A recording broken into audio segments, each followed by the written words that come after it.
Hey everyone, Disappointed Giant here. In my tutorial videos, I talked about investing cells into the forge and other upgrades, but realized I didn't give any information on how I usually farm for cells. This question was asked in a comment on my 1BC video, so thank you to Emerit0 for bringing this up. There's more than one way to grind for cells, so please keep in mind that these are just a couple of the ways that I've done it.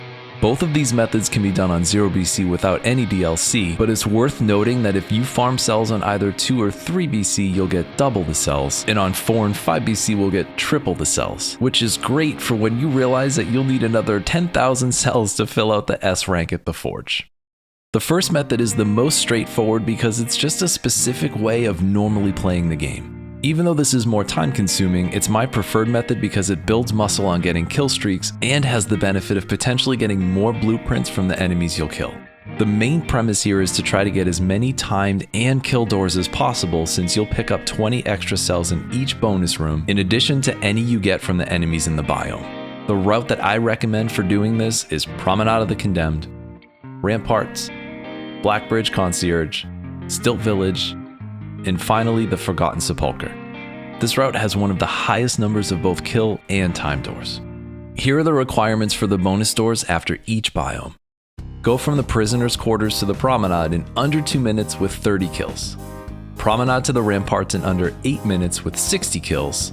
Ramparts to Blackbridge Concierge with 60 kills. Blackbridge Concierge to Stilt Village in under 15 minutes with a flawless concierge fight.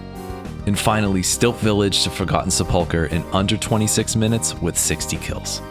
If you make all 9 of these doors, that's an extra 180 cells in your pocket, which is not too shabby. It's not easy to get all of these straight away, so don't be discouraged if you miss some doors.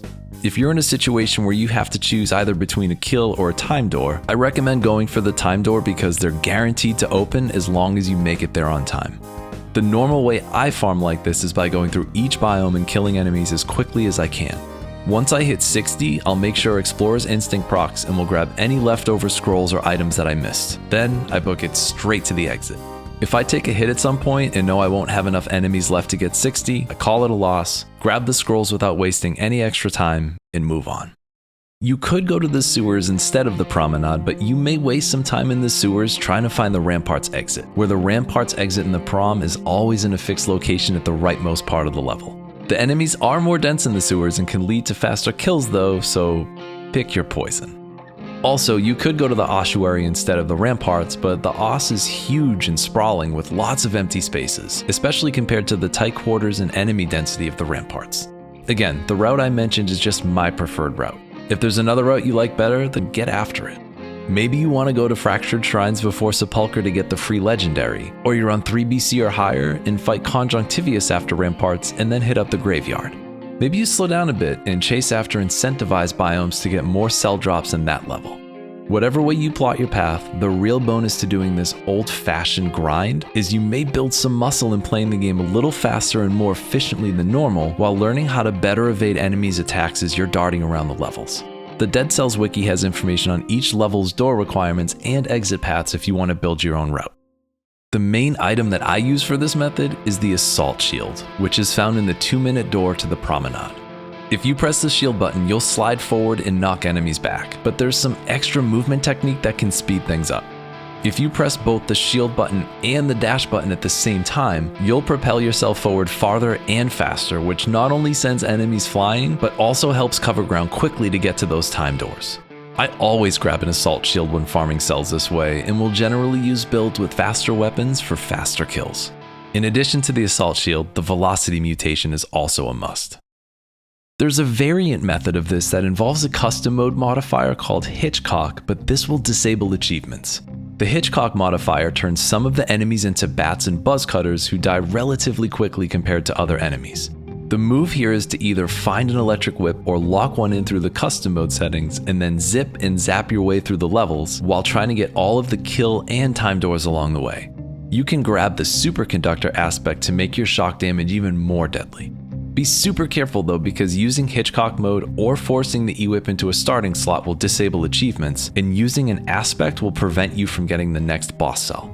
If you try this out, please proceed with caution on a difficulty level you've already beaten. The second method for farming cells is by playing Boss Rush, which is unlocked after you face the Hand of the King for the first time on 0 BC. There are 4 trials here, and after beating each series of bosses in these trials, you get a bunch of cells. The exit then leads to an area that has both the collector and the legendary forge. This is the most efficient method I'll present since you can get a big chunk of cells the quickest this way, but it's also the most grindy because you'll be doing the same thing over and over again. I recommend going through the first door for this since there are only 3 bosses and they're not the more challenging EX versions. You'll only fight bosses in Boss Rush that you've seen in the main game, so if there are DLC bosses you don't care for or don't want to fight, you can uninstall or disable that DLC to ensure you're only getting the bosses you want to.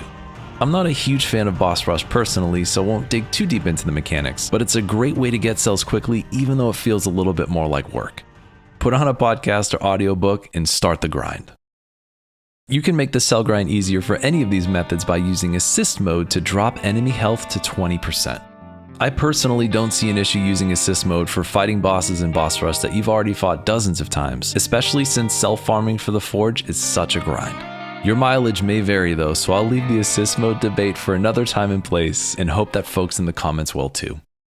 Whenever I start a new save file, which seems to be every few weeks at this point, there's a specific spreadsheet I use to track all of my blueprint acquisitions so I know what I'm missing and how to get it. I built this spreadsheet by hand by reading the wiki and typing out the data myself. I modified the sheet I use and uploaded it to Google Drive in case anyone else wants to check it out. I'll put a link to the spreadsheet in the description below, but please note you'll need to either download it locally or make a copy to your own Google Drive if you want to use it. So there's how I collect cells. I'm sure there are plenty of other ways to farm cells quickly, especially if you're on a PC and can use mods to increase cell drop rates, but my methods have proven to all work pretty well for me over many save files. Hopefully this information will be helpful so folks can get some extra cells for the forge or to unlock those expensive outfits that can be a drag to save cells for. Happy hunting, everyone. As always, thank you for watching, and good luck out there.